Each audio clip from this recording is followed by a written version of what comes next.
जालिमो जवाब दो, खून का हिसाब दो, गोली क्यों चलाई। कौमी असम्बली और पंजाब असम्बली तहरीक इंसाफ के नारों से गूंज उठी। मजीद क्या कहा इसकी डिटेल भी मैं आपको बताता हूं।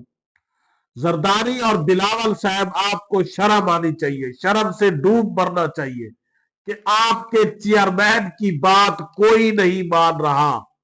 यास्मीन राशिद, एफबीआर ने अपने फील्ड अफसरान के लिए 1010 नई गाड़ियां मंगवाने की डिमांड दे दी, जिनकी लागत 6 अरब से भी ज्यादा है। एपीएस वाकये के बाद गठजोड़ और आर्मी एक्ट के होते हुए भी ट्रायल मिलिट्री कोर्ट्स में क्यों नहीं हुआ। मिलिट्री कोर्ट्स में सिविलियन ट्रायल केस की समाप्त के दौरान जजेस के रिमार्क्स और वजारत दिफा के वकील ख्वाजा हारिस लाजवाब और खसियानी बिल्ली खंबा नोचे की एक तस्वीर बने हुए। इन सब की डिटेल से पहले आपसे गुजारिश है कि मेरे चैनल को सब्सक्राइब करें, लाइक करें, शुक्रिया। आज पार्लियामेंट में और कौमी असम्बली और सूबाई असम्बली पंजाब में तहरीक इंसाफ के मेंबरान असम्बली ने गोली क्यों चलाई और जालिमो जवाब दो, खून का हिसाब दो के नारे लगाकर शदीद एहतजाज किया। और यकीनन ये एहतजाज एक बड़ा पुरअसर एहतजाज था, जिसमें जो हुकूमत के अरकान थे वो इंतहाई शर्मिंदा थे। उनके चेहरों पर शर्मिंदगी थी, उनके चेहरों पर खौफ था, डर था कि जो हमने 26 नवंबर को निहत्थे लोगों के ऊपर गोली चलाई है, अब इसका हिसाब जरूर देना पड़ेगा, क्योंकि इसकी आवाज दबाई नहीं जाएगी। और जिस तरह इमरान खान बार बार अपने मेंबरान असम्बली को ये तलकीन करते रहते हैं कि आपने 26 नवंबर का हिसाब जरूर लेना है, जो निहत्थे और मासूम लोगों के ऊपर गोलियां चलाई गई उसका हिसाब जरूर लेना है। डी चौक पर रात के अंधेरे में जब मासूम वर्कर्स निहत्थे लोग सो रहे थे तो उन पर डायरेक्ट फायरिंग करके जिन लोगों को मारा गया, शहीद किया गया, दर्जन भर को और सैकड़ों अभी तक लापता है, उनका हिसाब तो देना पड़ेगा।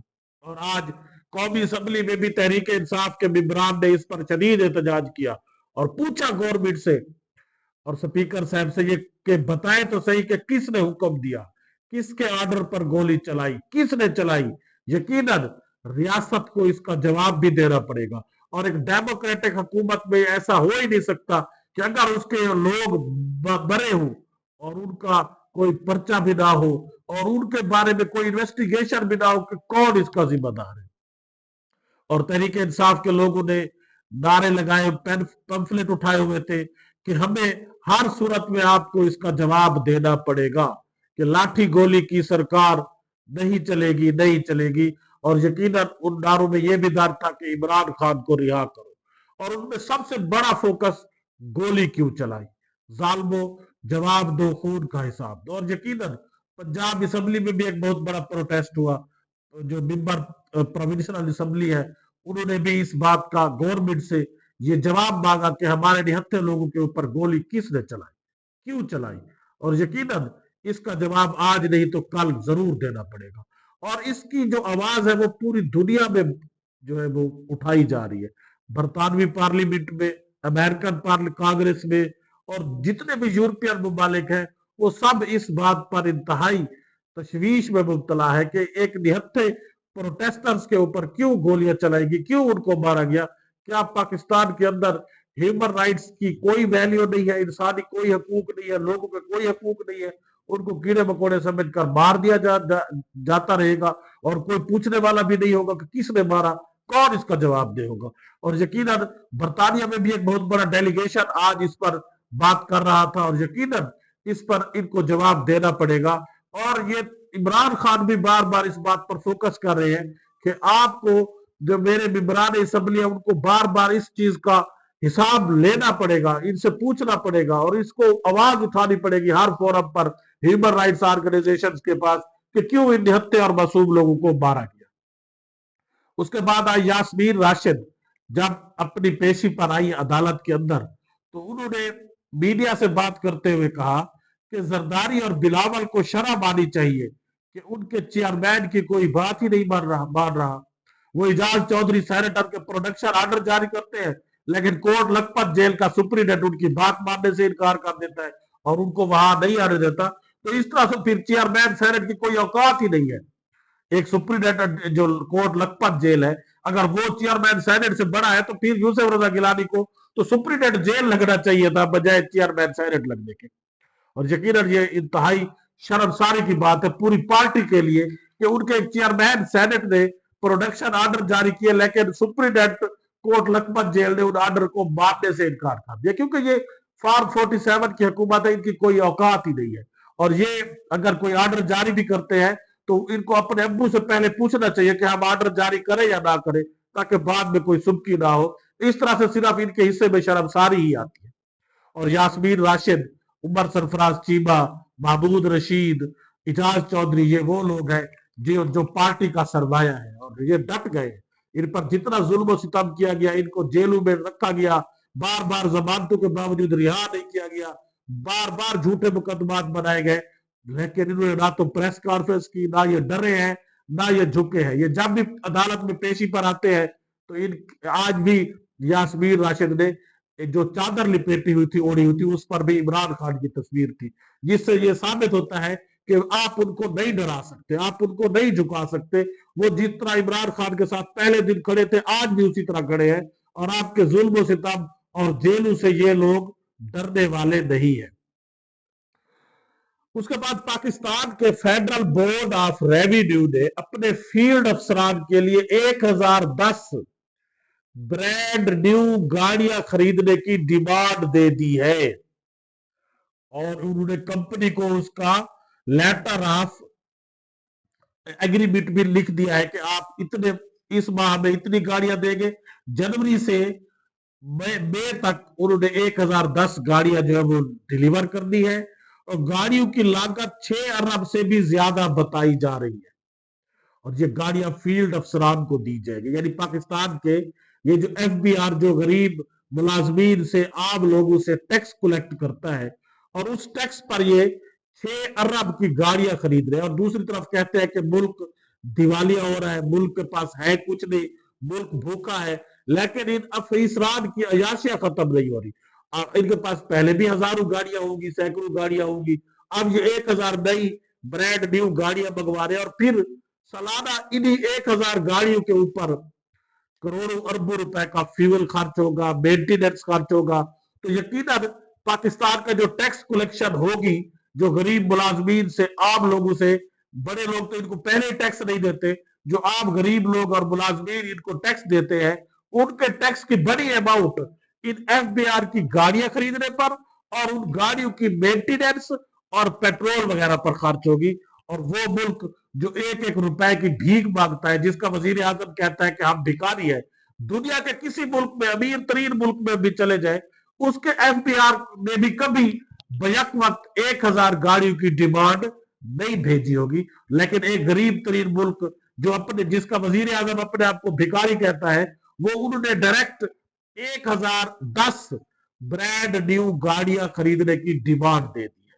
और यकीनन ये गाड़ियां जो अफीसरान वगैरह सरकारी गाड़ियां होती है, वो 1-2 साल में खत्म हो जाती है और फिर उनको कबाड़ खाने में डालकर फिर और गाड़ियां मंगवाई जाती है और इसी तरह मुल्क के खजाने के साथ खिलवाड़ किया जाता है। और इनके ड्राइवर 1000 अगर 100 लीटर पेट्रोल डलवाते हैं, उसमें से 20-30 लीटर पेट्रोल वो निकाल कर बेच जाते हैं और इसी तरह मुल्क के, कौम के खजाने से वो पैसे बार बार निकाले जाते हैं। और ये एक गरीब मुल्क का जो आप हाल ये देखें कि एक एफबीआर एक ही वक्त में बैक वक्त उन्होंने 1000 गाड़ियां खरीदने की डिमांड। और यकीनन हमारे वजीर आजम साहब को सोचना चाहिए, इस बात का नोटिस लेना चाहिए और एफबीआर से पूछना चाहिए कि आपने गरीब लोगों से, गरीब मुलाजमीन से, आम लोगों से जो टैक्स कलेक्ट करते हैं, आपने उसका 6 अरब रुपया कैसे आप लगा सकते हैं उसको अपनी गाड़ियां खरीदने पर। और इसका यकीनन नोटिस लेना चाहिए, अदरवाइज फिर पाकिस्तान के खजाने पर एक और डाका हर साल डलता रहेगा इन गाड़ियों की मेंटेनेंस पर, इन गाड़ियों के फ्यूल पर और मजीद न्यू गाड़ियां खरीदने पर। उसके बाद आज मिलिट्री कोर्ट्स में जो सिविलियन के ट्रायल केस की समाअत रोजाना की बुनियाद पर हो रही है, उसमें जजेस ने जो वजारत दिफा के वकील है ख्वाजा आरिफ साहब से पूछा कि एपीएस वाकये के बाद गठजोड़ और आर्मी एक्ट होने के बावजूद भी ट्रायल मिलिट्री कोर्ट्स में क्यों नहीं हुआ? फौजी अदालतों में दहशतगर्दों के ट्रायल के लिए आइन में तरमीम क्यों करना पड़ी? और जीएचक्यू पर हमले और एयर बेस पर हमले के केस को मिलिट्री कोर्ट्स में क्यों नहीं चलाया गया? यकीनन ये तो आप जो वर्कर थे, तहरीक इंसाफ के कारकुन थे, आपने 9 मई उनके खाते में डालकर और दीवारों को जो है वो पत्थर मारने के जुर्म में या एक बोर उठाने के जुर्म में आप उनको मिलिट्री कोर्ट्स में ले गए हैं और उनको 10-10 साल सजाएं भी सुना दी है। लेकिन एपीएस वाकये का केस भी मिलिट्री कोर्ट में नहीं ले जाया जा सका। और जीएचक्यू हमला पर जो जीएचक्यू पर हमला हुआ उनका केस भी मिलिट्री कोर्ट्स में नहीं चला। एयरबेस कराची पर हमला हुआ उसका केस भी मिलिट्री कोर्ट में नहीं चला। और अगर जब जो एपीएस वाकये के बाद फिर आपको आइन में तरमीम करना पड़ी, फिर आप उनको मिलिट्री कोर्ट में ले गए। और यहां आप वर्कर को आपने उठाकर अपनी मर्जी से जिनको चाहा मिलिट्री कोर्ट्स में भेज दिया, जिनको चाहा इंसदाद दहशतगर्दी की अदालतों में भेज दिया। तो ऐसे नहीं हो सकता। और यकीनन ये जो जजेस के सामने वजारत दिफा के वकील लाजवाब थे, उनके पास कोई जवाब नहीं बन रहा था। वो आए बैशाए कर रहे थे और कसियानी बिल्ली खंबा नोचे की मानद वो उनका मुंह बना हुआ था और उनके पास कोई इन दलाल नहीं थे, कोई बात नहीं थी। और वैसे तरीके इंसाफ के कारकुनों के ऊपर जितने भी इन्होंने केस किए हैं, उनके इन वकीलों के पास कोई दलाल नहीं होते, कोई सबूत नहीं होते, लेकिन वो सिर्फ और सिर्फ कोशिश करते हैं लोअर कोर्ट्स में जजेस को अपने कंट्रोल में लेकर अपनी मर्जी के फैसले सुनाते हैं। जिस तरह इमरान खान के ऊपर 190 मिलियन पाउंड का केस है और वो तमाशा बना हुआ है अदालतों के अंदर, और पूरे दुनिया के अंदर एक तमाशा बना हुआ है पाकिस्तान की अदालतों का कि बार बार आज केस का फैसला सुनाया जाएगा, आज सुनाया जाएगा, आज सुनाया जाएगा। लेकिन एक जज साहब अदालत में गए, जेल में गए, जेल के अंदर अदालत थी, उसी के अंदर ही वहां पर मुलजिम मौजूद था, लेकिन वो हाजिर नहीं हो सका और उसकी बुनियाद पर फैसला नहीं सुनाया जा सका। हालांकि इमरान खान ने कहा मेरे ऊपर जो पहले 2-3 केसेस थे जिनके ऊपर मुझे सजाएं सुनाई गई, तोशा खाना में, इद्दत में निकाह केस में, साइफर केस में, तो मैं वहां मौजूद नहीं था, तब तो मुझे सजा सुनाई गई, लेकिन अब नहीं सुनाई जा सकती। और यकीनन ये अदालतों का मजाक, पाकिस्तान के निजाम का मजाक उड़ाया जा रहा है और पूरी दुनिया इस पर थू थू कर रही है कि ये कैसी अदालतें हैं, कैसे जजेस हैं जो मुलजिम कहता है मुझे सजा सुनाए और जजेस भाग जाते हैं अदालत से, अदालत जाने से कतराते हैं, बार बार फैसला महफूज करते हैं और अदालत में जाकर, जेल में जाकर फिर भी फैसला नहीं सुना सकते और उसको पेंडिंग कर जाते हैं। यकीनन justice delayed is justice denied, यानी इसके अंदर एक पर्दा पोशी की जा रही है, किसी न किसी बात को छुपाया जा रहा है, या उसको कि अब सजा क्या देनी है ये इनसे कोई फैसला नहीं हो रहा। अल्लाह हाफिज।